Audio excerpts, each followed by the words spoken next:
Hello, bonjour, je vais parler du prince Harry, on va parler de son père, le prince Charles, et de ses enfants Archie et Lilibet. Tout ça parce que ce sont les fêtes, et parce qu'on est en pleine fête et qu'il y aura bientôt la nouvelle année, les médias font un retour sur l'année qui vient de passer. Et étrangement, ils ne se concentrent que sur Harry et Meghan. Harry ceci, Harry cela. Et dernièrement, une source proche du palais nous a sorti que le roi Charles a tellement envie de voir ses petits-enfants, Archie et Lilibet, qui lui manquent. Il ferait tout pour les voir. Pourtant, il y a quelques semaines de ça, on disait que oui, il avait snobé Harry en ne l'invitant pas au château. Donc, dans ce cas, si on veut bien croire ce qu'ils disent, même si je n'y crois pas vraiment, il n'y a pas vraiment de logique dans ce qu'ils disent. D'un coup, il les a snobés, il les a pas invités, mais de l'autre côté, il se met à pleurer qu'il ne les voit plus. Qu'est-ce qu'il voudrait ? Qu'est-ce qui est vrai, qu'est-ce qui n'est pas vrai? Les deux ne sont pas vrais, c'est tout. Et le roi Charles peut tout simplement voyager, prendre l'avion pour aller à Montecito voir son fils. Aussi simple que ça, on va me dire que oui, il est malade et tout ça. Mais quand le fils était venu lui rendre visite à l'annonce de sa maladie, on l'avait accusé de profiter de cette annonce pour vouloir faire le buzz, pour amener les caméras de Netflix, faut ceci pour cela.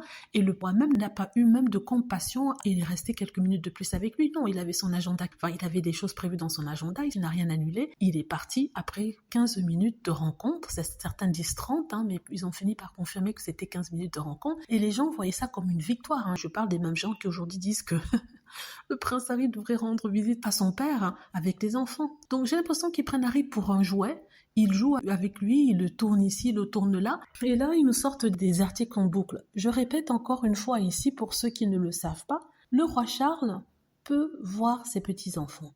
Il n'a qu'à contacter le prince Harry, arranger ça pour qu'il puisse les voir. Soit il se déplace en Californie ou s'il se sent pas bien, il arrange que le prince Harry puisse venir le voir en secret, en toute discrétion, sans qu'il y ait des paparazzis, sans qu'il y ait les fameuses sources royales, et que ça sera que entre lui et ses enfants, et sans même qu'il y ait Camilla, parce que Camilla n'est pas la grand-mère de ceux-ci, elle n'est que la belle grand-mère. Et vraiment, je vais pas dire que ça ne compte pas, mais vu le passif des deux, peut-être qu'il vaudrait mieux qu'elle ne soit pas présente. Mais le roi Charles veut absolument qu'elle le soit, d'après les mêmes sources. Donc, il faut pas s'attendre à grand-chose. Les choses se feront quand elles se feront, en espérant qu'elles se fassent avant que le roi Charles ne soit plus de ce monde.